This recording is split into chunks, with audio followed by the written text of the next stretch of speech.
na na na. Family goes, oh na na na. Oh na na na. Come kick it with the Casey's. All that love and all those babies. C-A-S-C-Y. Welcome to the lives. Welcome. C-A-S-C-Y. DJ Envy and Gia, oh oh. It's time to kick it with the Casey's. You're tuned into the Casey crew. What up, y'all? It's DJ Envy. And I am Gia Casey. And this is another edition of the KC Crew. Welcome. Hello, beautiful people. Again, we always want to start with gratitude. We are so appreciative of you guys leaving comments, emailing us, thekcrew@gmail.com. That's THEEKCrew@gmail.com. If you just DM us, we are so grateful. It's been a crazy and hectic week, a lot going on. So before we jump into the podcast, we like to tell you about our week, right? Just to let you guys know that sometimes you think you guys have crazy weeks. We have just the same. So last week when we taped the podcast, S. who usually sets everything up, he was leaving. We settled down, meaning I get into bed, I just take a shower. I'm ready for some sexy time with my wife. I went into the kitchen. I was about to make steaks. That's right. So we were great. All of a sudden, we start hearing this crying. I'm actually on the phone at the time at Mercedes. Now, when I hear the crying, I look in the cameras because I'm a camera watcher, and I see, the kids in the basement. I see London and her friend in the basement, and they're there. It didn't look like anything was too strange. I just see them, and they're looking like their hands over their face, but I don't know what it is. I hear more crying. I go downstairs. I see Brooklyn standing there with her hands over her face with blood everywhere. And I'm like, what the hell just happened? I remove her hands, and I see a gash under her eyebrow. So now I'm trying to figure out what happened. I can tell that she needs stitches. Mom's coming over. We're trying to wipe up the blood. We're trying to figure out what happened. So just to tell you what happened, they were all playing in the basement, all the kids. Her friends were over. They were playing a game, and they ran into each other and pretty much collided, right? Mm-hmm. The crazy thing is they weren't even running that far. It wasn't like it was a long run, but they collided. Mm-hmm. And because of that collision, she busted open under her eye.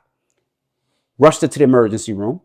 We get there, we get in there pretty fast. And as Gia will always say, something that you always learn, if you ever get any type of cuts on your face, they always recommend you call a plastic surgeon. Now, usually plastic surgeons are not with your insurance, so you have to pay extra. But the reason that you get a plastic surgeon is because usually that's all they do is surgery. That's all they do is mess with skin, cut skin, patch skin back up, sew skin, give stitches. So they are in tune to doing that.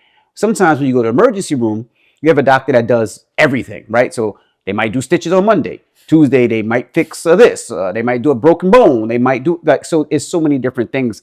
They're not, I would say, a professional. No, maybe I would say a specialist. Or expert in that. Yeah, plastic surgeon, it specializes in stitches, sutures, etc. Right. So. And then when the plastic surgeon finally came, because they said it's going to take about 2 to 3 hours for the plastic surgeon to actually arrive. So we had to wait in the emergency room there. When I asked him what any dad would ask a plastic surgeon, how many stitches is it going to require? He said something that I liked. And his answer was, what was his answer?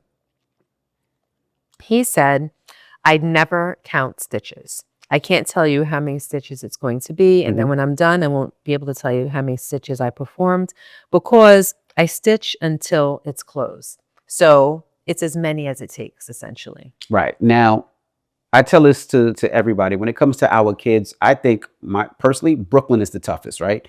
Tougher than Logan, who plays football, tougher than Madison, who's 23. She's the toughest. And when she got there, she wasn't frantic, but she was crying. She was very nervous, wanted to know if it was going to hurt. But you know who else was nervous? Mommy was nervous. And you looked a little, Mommy wasn't in her right mind at first. Now, Mommy was calming down Brooklyn and making sure Brooklyn was okay, but you looked a little off at first. Explain. I don't know. I was going to ask you, how did you feel in that moment? Because usually Gia is happy. Even if we're in the emergency room, Gia is happy. She's smiling. She's making everybody laugh. She's making everybody feel uncomfortable. But you were very quiet. You were tending to Brooklyn. You were making sure she was calm. You were telling her everything was going to be okay. You were lying in the bed with her. You were holding her hand. But what was going through your mind? I was sad. Why? And you're probably not used to seeing me sad. No, not at all. Because when Brooklyn was 6, she did gymnastics. Mhm. And she was at the gymnasium where she practiced. And she jumped off of a few mats. And when she hit the floor, the momentum from landing propelled her forward and kind of catapulted her into the side of a trampoline. Mhm. And the side of this trampoline was not protected, meaning it had no padding, which was a huge mistake on the part of the gymnasium, the gymnastics school. She busted her head open, and that required stitches. Mhm. So Brooklyn has a scar on her forehead already. Right. So when she injured herself again on her face, yes, I was sad, and it was a hell of a gash. It was deep. It had to be stitched on 2 different levels. So I'll call it the flesh. The flesh had to be stitched together first, and then another layer of stitches for the skin. So I was just sad that my 8-year-old girl is going to have 2 scars on her face. So I was maybe a little dejected. And I know you're probably not used to seeing me that way. Definitely not. And I could tell that you were taking that in because you kept asking me, like, how are you feeling? Like, what's wrong? What are you thinking? I was just sad. Just sad. I was just sad. So, of course, the plastic surgeon, didn't count the stitches, but you did because you were right there. How many stitches did you think it? So while she was the best thing to comfort Brooklyn in that moment was me laying next to her.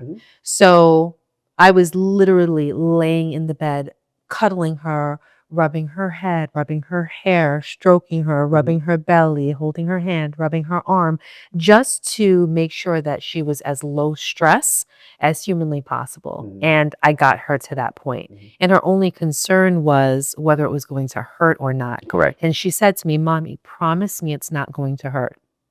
And one thing about me is I never lie to my children. I don't lie. If you ask me a question or ask me to make a promise, I'm not going to make a promise that I can't keep. So what I said to her was, I can't promise you that it's not going to hurt, but the doctor may be able to promise you that it won't hurt. But I'm sure that he will make it as painless as humanly possible. So what they did was, in case you've never had stitches or your children have never had stitches, what they did was they put a topical anesthetic, if you will. So a numbing, I wouldn't call it a cream. Maybe, I think it was clear. So maybe like a numbing jelly, I believe, on a gauze pad, and then placed it on the open wound.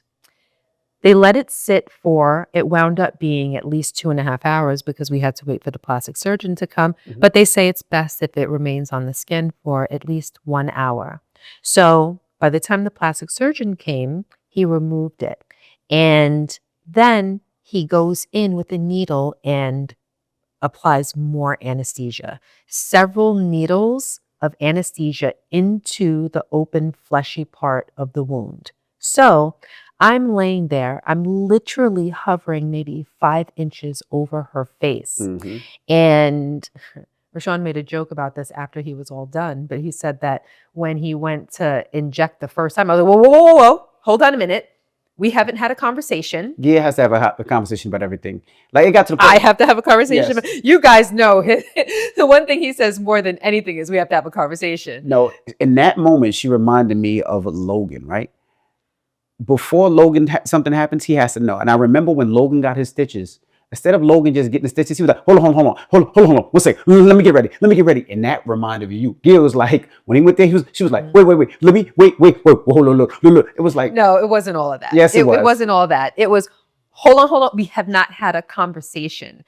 You have this needle and you're approaching her face with it. I need to know, is there any chance that she is going to feel this? Because I need to communicate that to her and prepare her for that. Otherwise, it communicates to her that she can't trust me. Right. So if you're going to feel pain, I need to tell you that you may feel some pain. So he said she should be very, very numb at that point. I said, very, very numb or completely numb? Will she feel a pinch? Will it feel like a bee sting? What will she feel? So then he step back and then took a moment to break it down to me. He said she should be very numb. And as I am applying this needle, if she feels anything, she will let us know. And then I'll figure out what to do at that point. But she really shouldn't feel it. So I said, okay. So I told her that. And I said, I'm right here. If you feel anything, you let me know and he will stop. I said, you will stop, right? He said, I will stop. So then it was just instilling trust and comfort so that she could be as low stress as possible, you know? So she laid there and I watched every second of it. And when he put the needle in, I'm watching her reaction and she felt nothing. And he had to inject her. That the wound was probably an inch. It's probably an inch wide. Yep. A good inch, right? And she felt nothing. He told me that she was just going to feel just a little bit of pressure. She was going to feel the wetness of the fluid maybe coming out of the wound and whatnot. And she felt nothing. She was nice and calm. So after he injected her about 8 times, I said, oh, she is not going to feel a hint of a stitch. So you could probably rest assured if you ever find yourself in this situation that you could tell your child that it's very likely that they won't feel anything. And then he stitched her up. And like I said, I was right there in awe of it. Now I've had stitches many times, but watching it from that bird's eye view and how technical it was and how precise he was with it, then I began to feel less sad because he sealed that wound up so fine, and it was right under her eyebrow, and it's right through where the bottom portion of the hair grows. So I was really concerned, like, oh my gosh, now the skin is going to be pulled. Now she may have like an abnormally shaped eyebrow. And girls, you know what we go through with our eyebrows, right? You know, like you want them as symmetrical as possible. So I was worried that now they're not going to be symmetrical and whatnot. But he made that the skin come together so delicately and so finely that I think that it'll be very difficult to even see a majority of the scar once it heals. So I'm hoping and praying that that holds up, you know. But she toughed through it just fine, and she was happy. And then she treats it like a battle wound, you know, like, look at this. It's like a symbol of her bravery. Sure does. And that's kind of how we've been hyping it up. Like, look, that's a sign of your bravery. Like, we are so impressed with how brave you were, right, and how calm you were, and your spirit. Like, your spirit was just nice and mellow, and I'm going to be okay. And you asked the questions that you needed to ask, and you were satisfied with the answers. You weren't hysterical. You weren't crying. You weren't flailing. Because Logan, on the other hand, what Rashawn just referred to, when Logan got his stitches, how old was he? He might have been about the same age, right? About the same age. Maybe 8 years old. They had to strap Logan to a papoose. I don't know if you know what a papoose is, but it's kind of like a surfboard, I guess you could say. A surfboard with belts, because he was fighting everybody. He would not stand still. And they had to belt him in and to keep him still because he would not let them stitch him. And his was right. Come on over there, yeah? Yeah. And his wasn't even, he might have got 5 stitches, but he screamed. Like it was 50 stitches. Because I had to leave the room. I had to leave the room because me being there for him was almost giving him permit. Because I'm his safety blanket. You know what I mean? So it was almost giving him permission to be so unwound. So I had to leave. And then I came back in once he was kind of settled. I'm like, can we give this kid laughing gas? Or like, is there a sedative you can give him? Remember what he said when you was leaving the room? Yes. What? He was like, Mom, I thought you loved me. I trusted you. Don't let them do this to me. Mom almost started crying. I had to kick Mom out the room. And then I had to hold him down as he got the rest of those stitches.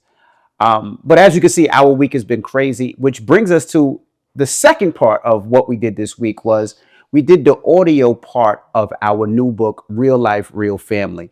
And this is a great segue. We wrote the book about 1.5 years ago, but didn't want to put it out because everything was politics with Kamala Harris and Donald Trump and Democrats and Republicans. We didn't want to be in the middle of that. So we finally did the audiobook, and it comes out April 16th, which is 8 weeks away. So if you haven't got it, pre-order it. Now, Real Life, Real Family talks about just family and raising kids. And we have 6 kids from 23 to 3, and how things have changed. And this is a perfect segue of the book to the book, because one of the things we discuss in the book is making sure that your kids trust you and telling them the truth, right? And that's a big topic and a big section in the book. Right now, some of you be like, well, I don't have kids, or maybe you do have kids. It doesn't matter if you're about to have kids, if you have 1 kid, if you have 3. This book breaks down You're gonna have kids in the future. Right. Everything that you need when raising a family. Now, just as a side note, we actually wrote this book with a therapist. Her name was Elisa Curry. She's not related to Steph Curry or anything like this, or Aisha Curry, but she was somebody that we can speak to when it came to getting the proper terms and make sure that we were actually doing what was right for our kids' mental. So, which was perfect. So, salute to her. Now, the reason I say trust is such a big thing, and you just talk about trust. Before we get to the beginning of the book, I just want to go into that segment. How important trust is when it comes to your child, and why you shouldn't lie to your kids no matter what. So break that down a little bit of why no matter what, when it comes to our kids, especially when it comes to real life, you make sure that you always try to tell your kids the truth. Well, I have to say our kids, like your kids is not my kids, but to tell your kids the truth. Why is that important? And why should parents especially make sure, no matter what happens in this world, you tell your parents the truth? When you tell your kids the truth. I think that when people are relating to other people and it follows suit when they're relating to their kids, a lot of the times a lie is the easy way out. Mm-hmm. Sometimes you don't know how to explain something to another person. Sometimes the truth isn't really good enough. Sometimes you don't really have the right answer. Sometimes you want to hide the truthful answer. Mm-hmm. So what do? Sometimes we lie. But lying is never the answer, especially when it comes to your kids. Number one, it's inherently wrong. And lying to your children teaches them that that is an out for them. So if you're leading by example and you exemplify being a liar, then what are your children going to be? Mm-hmm. They're going to be liars. So that's just a parent being a bad role model in the first place. In the second place, in the third place, in the fourth place, you're teaching your children not to trust you, because most lies don't remain hidden forever. Mm-hmm. And when that lie bubbles to the surface and the truth is revealed, you're teaching your children that when mommy answers a question or when daddy tells me something, they're going to say whatever is convenient for them. So every time that I ask them something or they give me a piece of information, I got to throw it on a scale and weigh whether it's truthful or not. That's not creating a home or a situation where a child will feel safe or that instills trust. So for me, no matter what and at all costs, and sometimes even if it hurts feelings, and I do deliver with kid gloves on those during those situations, but I always make it my business to tell the truth, because I always want them to feel safe, and I want them to know, like, no matter what, I'm going to get the real, I'm going to get honesty from my mom. And you do the same. Yeah, and I think it's different, right? Being raised by my parents, I wouldn't say that they lied to me, but sometimes they did not be, I don't want to say truthful, but they didn't tell me everything. And I think that was a problem, because if they were ever going through something, or if there was ever something difficult in our family, whether a family member passed away or whatever it may be, they always made it seem like the roses were always there. You can always smell the roses. Things are always bright. Things are always better. And that's good at times. But I think a lot of times, I think kids need to know both sides of everything that's going on. With us, we tell our kids everything, right? Whether it's finances, how much things cost. So they understand what things cost. Like if something is too expensive, why it's too expensive, why it's not worth, why the value is not there.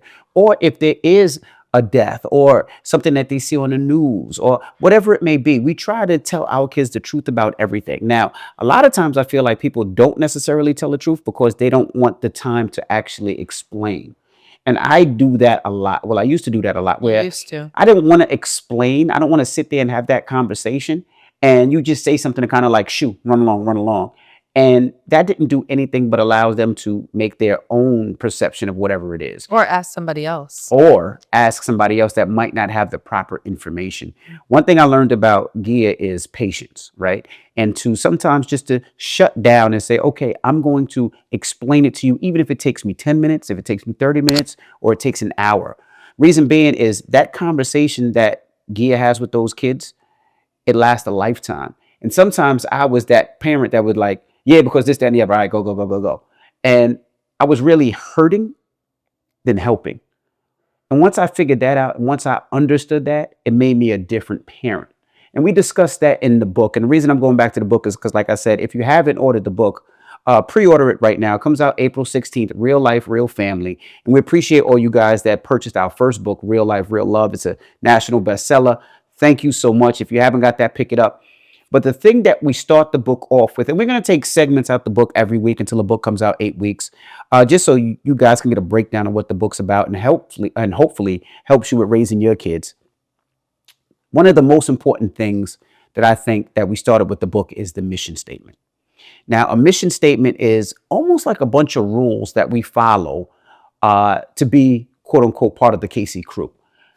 These rules are not rules like basketball rules where they come standard, or football rules or soccer rules where they come standard. These are rules that we all put together, that we all want to see in our family.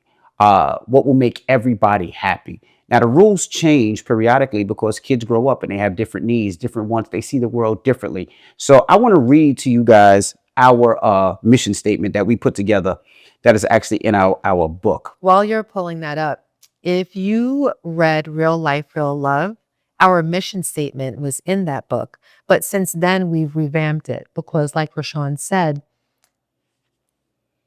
we included our children.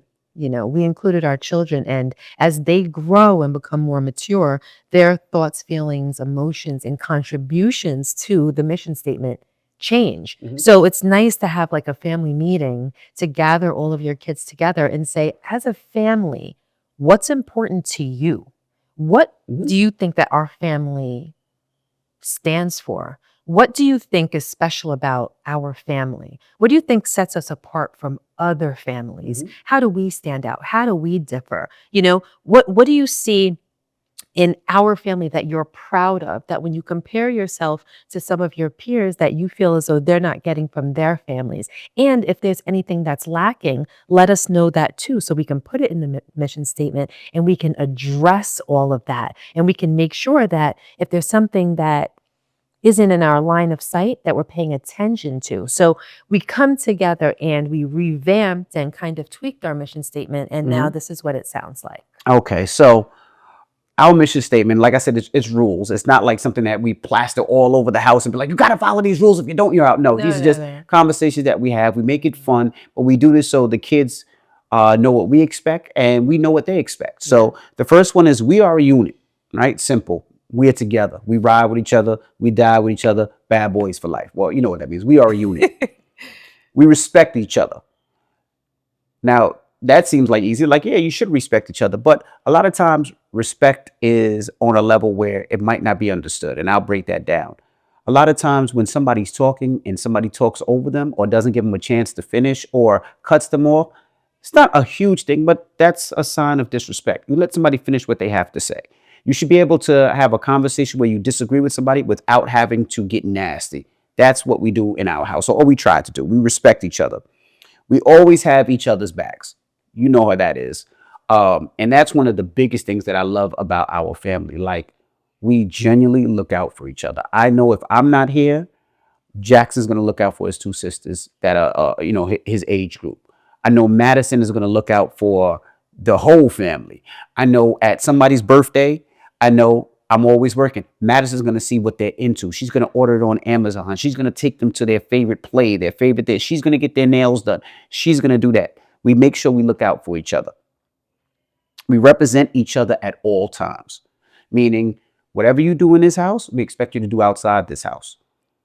It is what it is. Perfect example of that. Our friend Ronnie Salute to Ronnie. Ronnie is one of the individuals that make sure that he gets all my calls. He's actually He's in the our kitchen right now cooking. cooking his spicy rigatoni that he's telling us that we absolutely must have. Yes. But go ahead. And We love we'll Ronnie. put his Instagram right here so you can see it. So if you ever need a car or anything, Ronnie's the guy to go to. But you know, we were just talking, and Ronnie was like, "I make the best spicy rigatoni." He was like, "Oh yeah, make it now." He was like, "You don't have the ingredients." Oh well, we went and got the ingredients. So he's actually cooking it He right now. actually took Madison to the supermarket and then the liquor store to get vodka. I guess he needs vodka for his spicy rigatoni. So we're But gonna see how they it went tastes. grocery shopping Yeah. together a little while ago. So we're gonna see how it tastes. So But you said, oh, I was explaining what he said. So his daughter and London are around the same age. I think maybe a couple of months apart. And they were going back and forth texting each other. And she said, "What did she say?" so Ronnie just got here right before we set up to tape the podcast. And he was like, I just want to tell you something. Pulled me aside. He said, so his daughter's name is Liel. He said, Liel asked me what school London goes to, if she goes to a special school. And I said, why? He said, because she was on the phone with London. Liel was on the phone with London. And she said, the way that she spoke to me, she's so kind and she's so nice. And when she texts me, it's the way that she texts me and the things that she says. And she uses exclamation marks and emojis to make sure that I'm interpreting her text message the way she intends for me to read it. And when I speak to her on the phone, she's so kind. She's so nice when she explains things, the words that she uses. It's like she colors her sentences and she's so emphatic and just so full of life. And so she said articulate, and she's just so well spoken. So I'm wondering like what kind of education, like does she go to a special school? Does she go to a private school? Or, why is that? I just love London. That's what Liel told her dad. And I told him, I said, it doesn't have anything to do with the school that she goes to. I said, she gets that from home. And he said, yeah, I know that. And that's what I told Liel. I said, it's just, she feels so loved and she's so filled up with love that that's what she gives. That's how she speaks to people. That's how she relates to other people. And if she doesn't get that same energy back, then she doesn't want to be in that friendship. She doesn't want to be in that relationship. And that's what we taught her. Life is for living. Life is for enjoying. And if somebody can't meet you where you're at with all of the love and the kindness, then they're not for you. They're not your people. Right. So he was like, yeah, I know you guys, But which was that of we represent each other at all times. Then it's our purpose is rooted in family, fun, and faith, right? Yeah. Of course, we pray together every morning, every time we can. We always like to have fun as a family, and we ride and die with each other. And the last one is we are a soft place to land in a very safe space. Meaning no matter what happens, good or bad, we want to be that place where you can feel comfortable to tell us, no matter what happened, whether you got into something bad out in school, you got into a fight, an argument, you got in trouble for a teacher, you got a bad grade, you and your brother, your sister, your siblings got into it. We want to be the place that you come here first. Let us try to figure it out first before we bring it to the world. And that is our mission statement. So I want to ask Gail, why is it important to have a mission statement? For people out there that say, well, I don't have a mission statement. I raised my kids, or I have a kid and I never thought about a mission statement. Why is a mission statement important? To sum it up, people tend to get the message best, whatever the message may be, when it's articulated. Because as human beings, we know a lot of different things. We know the difference between right and wrong. We know the difference between good and bad. We know when we're acting out of pocket and when we're not. We know these things.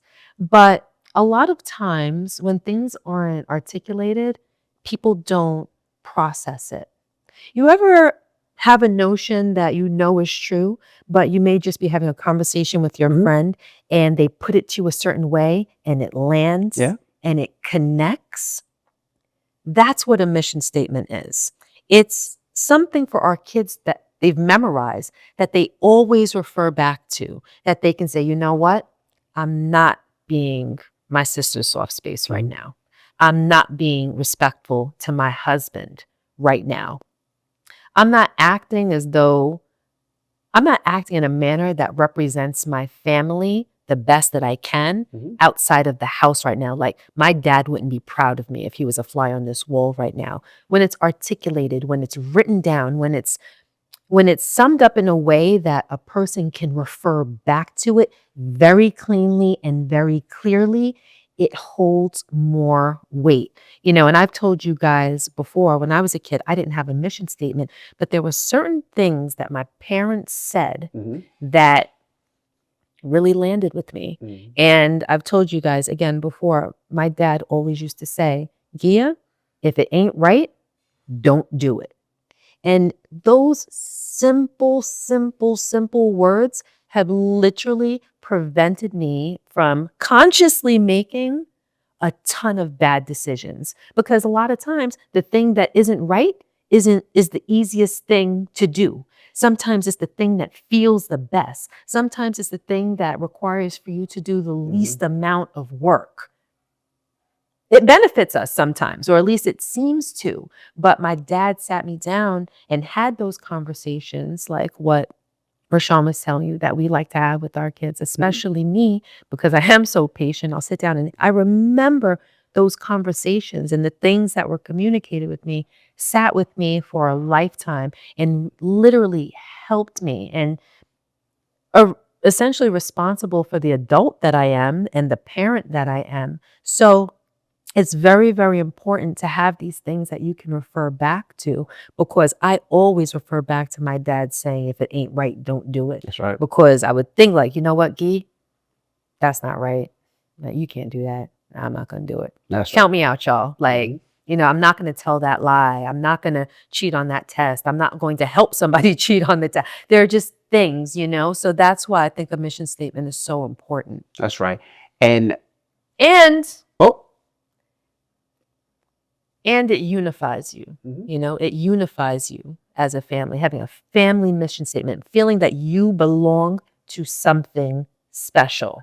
That's important, because our family, like our kids, they know and believe that they belong to something unique and special. And we instill, like, you are not those other kids in the street. You are a Casey. Like, you are a part of the Casey crew. Like, this is something special. And every kid should feel that within the confines of their family. Your kid should feel special. Like we're the Haynes. Like, the Haynes are special, like proud to be part of your family. That's right. And that's what we try to convey with our mission statement and in the book. That's right.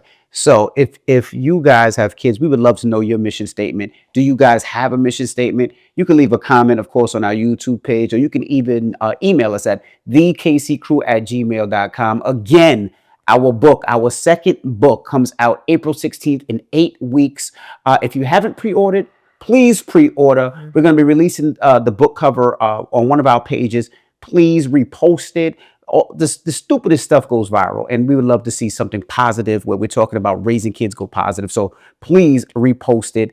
And I can't wait for you guys to read the book. We're going to be talking about excerpts from the book each week. So that is the first one, which is about our mission statement. All right. Well, now let's get to pillow talk. What's in, what's out, what's up, what's down, who's trending? I wanna know now. Can we talk? Can we pillow talk now? Can we talk? Let's pillow talk now. Okay, pillow talk is all about R&B singer Ne-Yo and his ex-wife, right? Now, his ex-wife is upset because, Ne-Yo lives this polyamorous, did I say it right? Polyamorous. Yeah, that. Yeah. Polyamorous relationship right now where he has a bunch of different girlfriends. He actually has 4. So his ex-wife is saying she feels it's inappropriate for him to expose their kids to this type of relationship, right? What are your thoughts? Is she right? Is she wrong? I have been seeing this all over Instagram. Give me a little bit of backstory. So he has 4 girlfriends. Does he live with all of them? Yeah, to my knowledge, he lives with all of them. They coexist. He brings them all out with each other. He'll be performing. He'll give them each one of a kiss before he goes on stage and rocks out. And that's his life. That's how he's living right now. His ex-wife, who was on one of those shows, I can't remember her name. Is it? I think I know. It- Okay. it He doesn't only has matter. one ex-wife, right? Yeah. Okay, I know who that It is. doesn't matter. Uh-huh. But she's like, it's inappropriate, Crystal Renee. Crystal Renee. Yes, I know who that is. Yeah, salute to her. She's been on the Breakfast Club before. Uh-huh. So what are your thoughts? I did see him say that he explains to his kids, like, so-and-so is helping with your homework, so-and-so is cooking you dinner, and so-and-so is taking you to school. When did he adopt this? This is After he got divorced, I guess this is the way that he wants to go, and he says it's better for him. He enjoys it. It makes him happy, and it is what it is. I'm sure it does. Okay, what do I think about him exposing his children to it? I think it sucks. Mhm. I think it sucks for the children, and I think it sucks for his ex-wife. Mhm. But let's look at this from more than one perspective. Okay. I don't always like to look at things from just my perspective. So if I'm opening up my mind, and I'm going to talk through it as I'm thinking it. Okay. If this is in fact his lifestyle, and if this is going to be his lifestyle for the rest of his time on this earth, and it's clearly something that he sees no fault with and that he is proud of, I am not sure how he would hide that from his children. Mhm. And to say that he should hide it from his children means that you are drawing the conclusion that it is in fact wrong. Mhm. And although I wholeheartedly disagree with it, Mhm. I don't know that I'm in a position or can be in a position to say that it is wrong. Mhm. It goes against my religion. I don't know what religion Neo is, and there are religions that do absolutely positively permit that. Mhm. So I can't pretend to be judge and jury Mhm. and say that if this is in fact his lifestyle forever and ever, amen, that it would be fair to him to have to hide his lifestyle Mhm. from his children. Now, from the other perspective, which is quite possibly most of your perspectives, Mhm. my perspective as well, I would not want my child Mhm. exposed to a polyamorous Mhm. father, Mhm. because to me, it teaches your daughters especially, well, and then it teaches your sons, but it teaches your daughters especially that you can be one of many. You in and of yourself are not enough. You don't have the power to supply a man with enough that he would want you alone and solely. Mhm. And I think that that could have the propensity to raise a daughter with insecurities or feeling as though she's not able to provide everything that a man may need. Mhm. I think that it can foster low self-esteem in your girls, but in a way where they just accept it. They don't even Mhm. realize that they have low self-esteem, where for them, it's just Wednesday, Right. So I think that can be very damaging. And I think that it can teach your boys that women are playthings Mhm. and that men, because you would ingest it as it's the man with the power Mhm. and the women are the playthings. And that's kind of how the world kind of presents itself Mhm. to begin with. So it kind of reinforces that. So it's like the man has his choice of women, and the women are the pick-me's, and you're lucky to have that 1/4 spot in this man's life. So it teaches your sons to not be satiated with one woman. It teaches them the opposite of monogamy. And, most people ideally would like to promote or be a part of a monogamous relationship. Ideally, like that's the goal, because obviously, most people want to be married. That's what we strive for, finding your one true love. And, it leans into monogamy. So this is anti-monogamy. So I wouldn't want him to be my children's role model. But with that being said, I can't say what you're doing is wrong. What you're doing, so you can't really, you don't have the power to do that. So you just have to accept it and teach your children against it when they are with you, or find that middle road where you're not demonizing your father or making it seem as though he's the Antichrist. You may take the time to explain to your children what daddy's lifestyle is about, but you lead them with the lifestyle that you want them to have. I will say this. I agree with Crystal Renee. And I look at it like this. If I had a daughter, well, I have 4 of them, of course, but if I had a daughter in that situation, I wouldn't want my daughter around that, right? I wouldn't want my daughter to feel like it's okay to be one of many. Right? I just wouldn't. It is what it is. But I do understand if that is Neo's religion, if that's something Neo believes, you can't keep that away from him because that's his life. But I would say this is new. He might, in a couple of years, be like, you know what, this is not what I want. This might be a fad. This might be a phase in my life. But I wouldn't want my daughter around that. I wouldn't want my son around that. So it's a difficult situation because I'm sure Neo's like, but this is my life. This is my house. This is how I live. So am I not supposed to have my kids over here? It would definitely be a hard conversation, but I wouldn't want my kids around that. So I understand where she's coming from. Of course. And I would feel like it's inappropriate. I would feel like I wouldn't want my daughter to see that because now if another guy comes up and says, hey, let's do this relationship like your dad. I got you, I got her, and I got him. You just one of many. I wouldn't want my daughter part of that. On the flip side, would I want my son to be like, I got you, and you, and you, and be a womanizer? I wouldn't want that either. So I definitely agree with her 1,000%. That's not nothing. But I also feel like Neo wouldn't want that.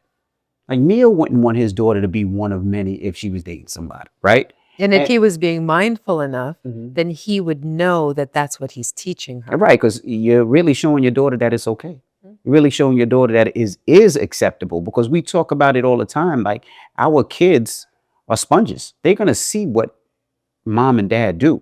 They're going to see what happens around the world. And if they feel like dad says it's okay, I can try it. Because that's what becomes normal for them. Correct. Yes. So I agree with her wholeheartedly. And I would love to hear what you guys have to say about it. You can email us at thekccrew@gmail.com. That's THEEKCCrew@gmail.com. Leave a comment or, of course, DM us because I would love to hear what you guys have to say. Ready for email of the week? I am. If you don't know what to do or think, put it in a letter, just send it, we'll read it. Email of the week. The email of the week. All right, so in case you guys don't know, Benz is out. So usually she prints out the papers and have everything now. Now she's kind of working remote. So she's at the crib. So she sent me a couple of emails. So, hey, Gia and Envy, my name is Taylor and I'm a huge fan. You guys are dope and I love everything about your podcast. You guys give such great advice and I have many questions I like to ask, but I'm going to ask one that I don't think I've heard you cover. When do you discuss suicide with your kids? I have an 8-year-old son, an 8-year-old stepson, and a 2-year-old daughter. I know someone close to me who committed suicide about 5 years ago and it still haunts me. I almost have PTSD because now I'm always worried that someone else is going to do that as well. It terrifies me for my children so much that when it comes to discipline, more so with the older ones, I am constantly second guessing myself. My son is a very tender-hearted little boy and easily gets his feelings hurt. It doesn't help that his dad and I share custody, so I get even more worried when he isn't with me. Do you have any advice on how I could talk to my kids about this? Also, when, age-wise, would be a good time? Any advice would be appreciated. I have the worst anxiety about this all of the time. Thank you, guys. Okay. I think that is great. And not to throw back to my book, to throw back to our book, but in our book, we talk about this a lot. In real life, real love. In real life, real family. Oh, that too. Yeah, both books, but we dive into it as far as our kids are concerned. So I would tell you this. When you break down why a lot of kids feel like they want to commit suicide or want to commit suicide, they usually say it's because low self-esteem, they feel like they're not loved, A lot of times they feel like they're being bullied in school, or they are being bullied in school, and they feel like there's no safe space to land, or safe place to land, I should say. In Real Life, Real Family, which is our new book that comes out April 16th, for us, we talk about that, and we talk about the energy, the love, and the fact that we're always there for our kids so they never feel that way. Gia talked about earlier telling our kids the truth and being honest with our kids. But the main thing that we do is we're there. We try to pick up on those problems before they do, or before they realize what's going on. We talk about in the book how we continually love our kids, give them compliments, tell them how beautiful they are, tell them how smart they are, tell them how fast they are, tell them how good they are, tell them how they can be better and how you want to help them be better. How proud we are How of them. proud we are of them. And we're also in their ish, meaning, we don't have to tell you that we go to our daughter's dance competitions every weekend. We don't have to tell you that, Gia and I decide which one is going to pick them up from their dance competitions or pick them up from school. We don't have to tell you how locked in we are with Jackson when he plays soccer, or Jackson when he plays basketball, or Madison that she's doing real estate. We try to help her and talk about everything together and game plan to make her even better. We don't have to talk about how with Peyton, we put her in all these sports. We love her. We hug her. We let her sleep in our bed. Like, we do all this together. There's been many nights when I wanted some fuck time. But What? But we couldn't, because we had That's four. how everything was so great. Go ahead. Oh, sorry. So we wanted some So great. sex time, but we couldn't because we have 4 kids in our bed. And yes, I'm pissed off and I'm disturbed, and I got a brick down there, but it doesn't matter because awesome. It's like, this is more important. Those nights when we have the kids in our bed and we're watching a movie and we're watching TV and we're just sitting there talking.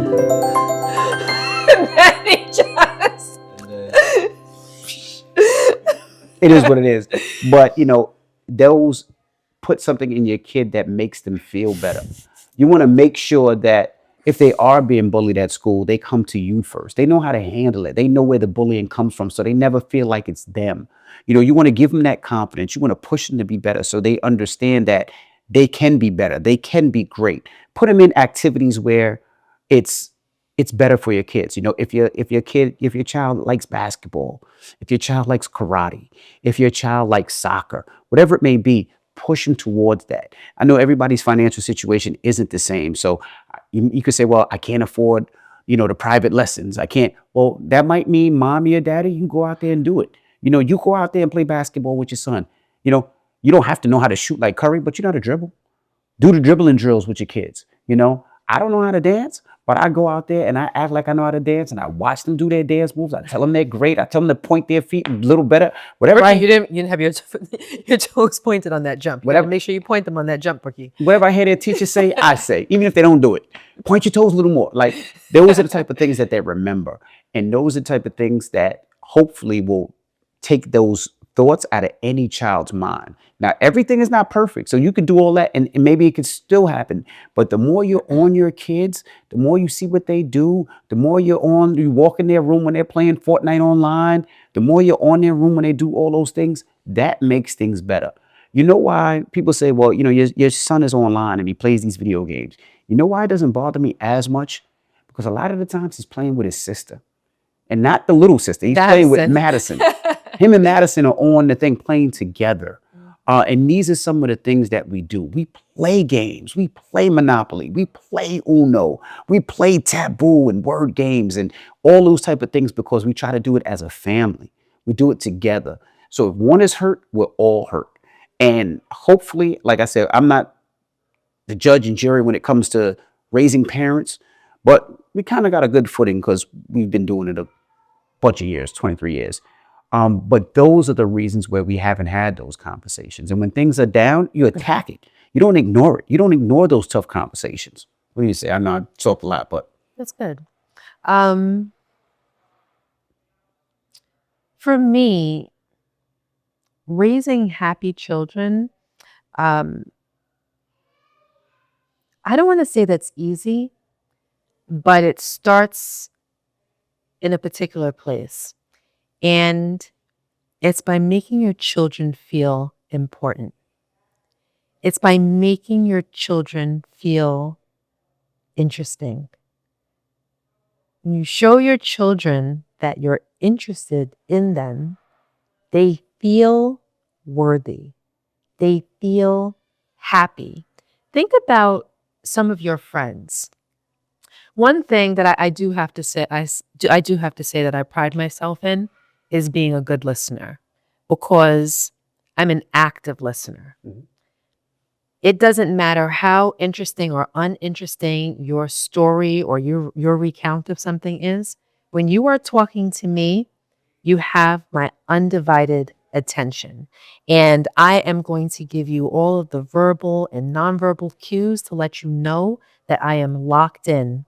And what I notice from my friends and my family alike is that nothing makes them happier, because I didn't realize it, but that is something that most people don't get from most people.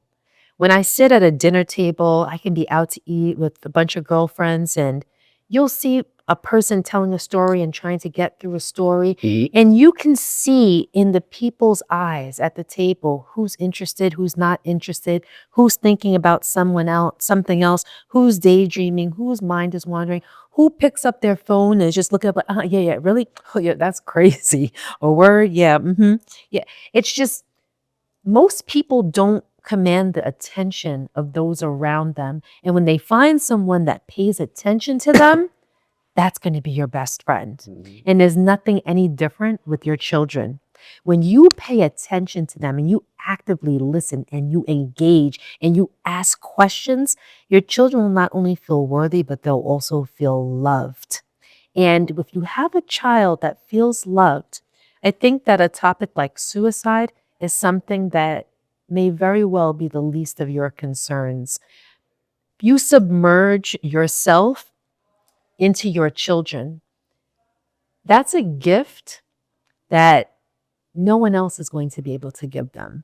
It makes home that place that they love to be, because they're going to get all the attention and they are going to feel like they are worthy. So when my kids come home, boy, do I hear some stories. I sit there, that is my job. That is my job as mom. My job is to actively listen. And again, whether I'm interested or not, they are not going to know. That's right. And listen, every story is not interesting.